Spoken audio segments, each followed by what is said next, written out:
Please subscribe to my channel. Ways to reconnect with yourself when you're lost. Feeling lost might be similar to sadness. You no longer like doing the activities you used to enjoy. You've lost your drive. Life seems pointless, and you seem to be going through the motions every day. Your self-image and self-confidence suffer as a result of not recognizing who you've become. It's difficult to recall a period when you didn't feel this way, a moment when you were joyful or thrilled about life. Feeling lost also brings with it a sense of humiliation. Perhaps you're the sort of person that always seems to have the answers, but now you don't? Besides, no one else appears to be experiencing an identity crisis or pondering the meaning of life. Who precisely do you discuss such matters with?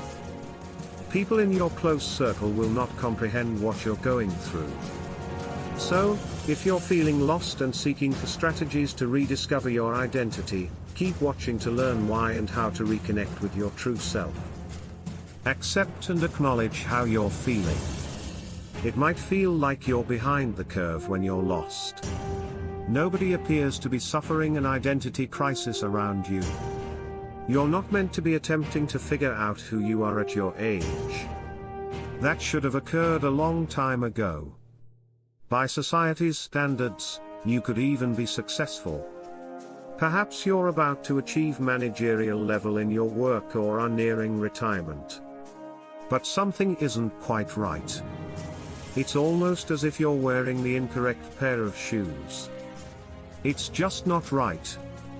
This isn't something you can talk about with your spouse or closest friend since they won't get it.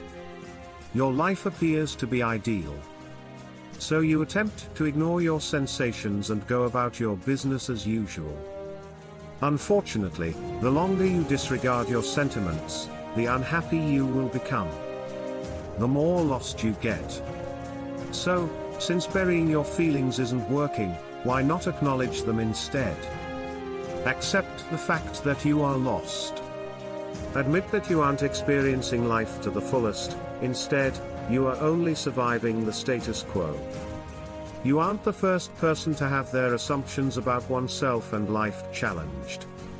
This happens to everyone at some time in their lives. Decide to utilize this time to build a life that is both true to your ideals and exciting to you. Examine your life.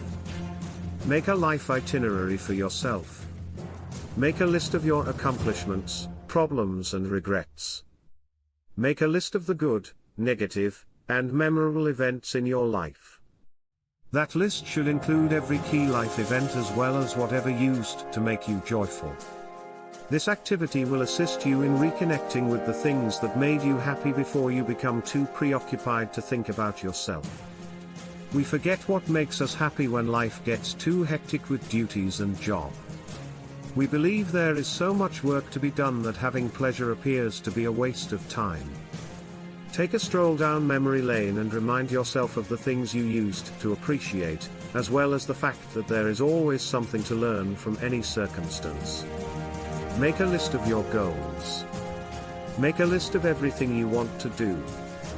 Nothing is too insignificant or absurd. A bucket list is something you've probably heard about.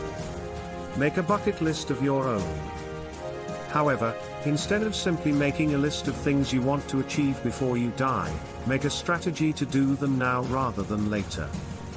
If you want to go to Paris, make a budget and start saving. Do you wish to make a career change? Make a decision about what occupation you want to pursue, what schooling you'll require, and get started. Have you wanted to learn to fly a plane since you were a kid? Check to see if there are any lessons available in your region and join up. Accept yourself. If you can't accept yourself for who you are, good and terrible, you'll never be able to discover yourself. We establish fake identities because we don't believe our true selves fit other people's expectations. We're assuming we won't get accepted. While the accuracy of such notion is questionable, lying about our identities serves no purpose. Nothing positive can come from not loving ourselves fully and completely. It is up to them whether or not they accept you for who you truly are. You must, however, learn to accept yourself. You can't be happy and content if you deny yourself or strive to be someone you're not. Accept yourself for who you are, the bits you like, the parts you dislike, and even the things you're embarrassed of.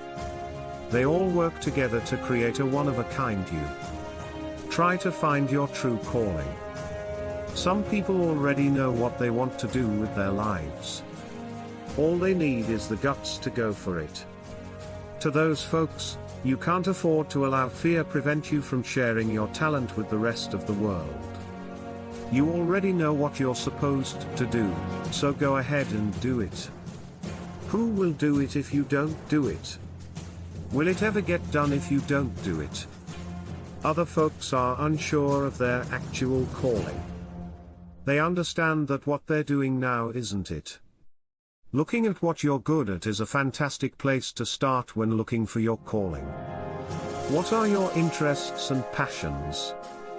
Your vocation does not have to be selfless, such as assisting the destitute. Finding your calling and following it allows you to not only accomplish what you love, but also to assist a lot of people who are less fortunate.